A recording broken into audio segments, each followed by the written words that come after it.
Boxing King Media in association with Boxro, Mr. David ALORKA. David, you've just broke down all the fighters. They've all done their warm-ups. But let's talk about the main event. Bit of a strange face-off, bit friendly, got a bit tasty. Nobody knows what Derek's up to or what he's thinking. You know him a bit personally, don't you? Yes. The thing about Derek is he's a bit of an enigma, and that's why we love him. That's why people are so interested in watching him. That's why people love to come to things like this, is because you have no idea what's gonna happen here. Obviously, Derek was up in there doing musical chairs with fans. You didn't know if he was gonna have a workout. You didn't know what was going on. Press conference tomorrow. Who knows? It might be the most peaceful press conference in existence, or it might be absolute carnage. And that's the beauty. That's what Derek brings. Derek, as he says, sells entertainment, and that's the reason why. You know what I mean? That's the reason why he's up and lighting up the O2. He definitely is a character, and I think he's like Marmite, because you see a lot of British fans don't like him the way he comes across, and some people love him for it. So, but it sells. It's something different. I've got a funny feeling he might kick off at the weigh-in. He's kissed people before, he's slapped people before, he's spat at people before. Out of them three things, what do you think he's likely to do? I had to pick one. I want to pick one. I'd say another kiss. Yeah. I'd say if I was to pick one of the three, he'd grab his face and snog him.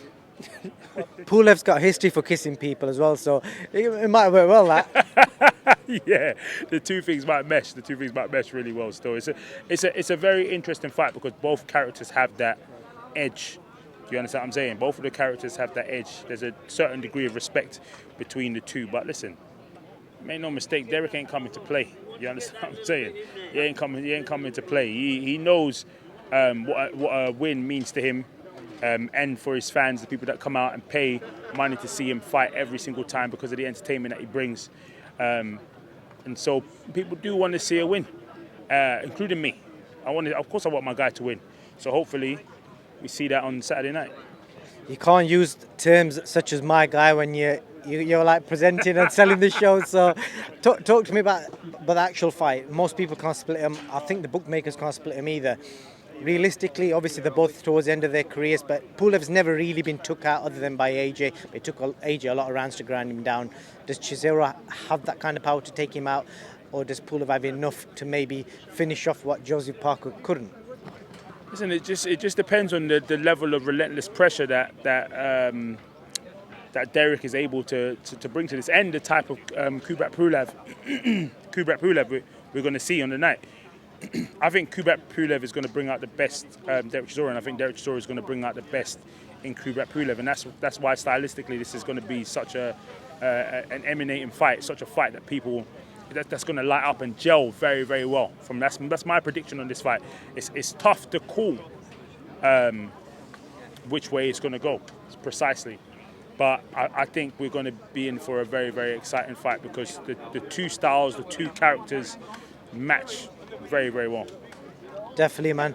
David, anything else you want to add about the event or any other fight you're looking forward to before I let you go? No, I think it's a very, very. I think it's a good undercard. You've got Fabio Wardley back in action. Solomon Dakers, I haven't seen him in action for time, so I'm glad to see that he's back on there. So some good heavyweights. So there should be some knockouts expected during this fight night. We've got Adjako as well back in action as well at a new weight. So it'll be interesting to see him out at that weight as well. So there's a lot of action going on with this fight. Ramla Ali as well. It's been a minute since we've seen her as well. So it's good. It's going to be an intriguing a card, and yeah, I'm just crazy looking forward to it. I'm glad about how boxing is. I mean, it's funny because we can complain about so much, right? But there was like a year and a half, close to 2 years, where I mean, we were scraping for stuff. We were scraping for anything, any fight, anywhere. We were scraping to have the ability to be at a show. Do you understand what I'm saying? We were stuck in bubbles.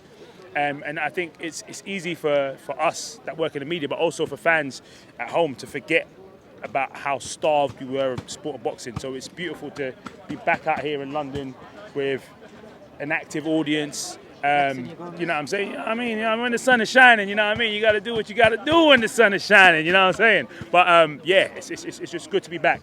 And there's a lot more going on in the boxing calendar going forward, so we're looking forward to it. Top man. I just got the poke to say hurry up because somebody might nick my bag.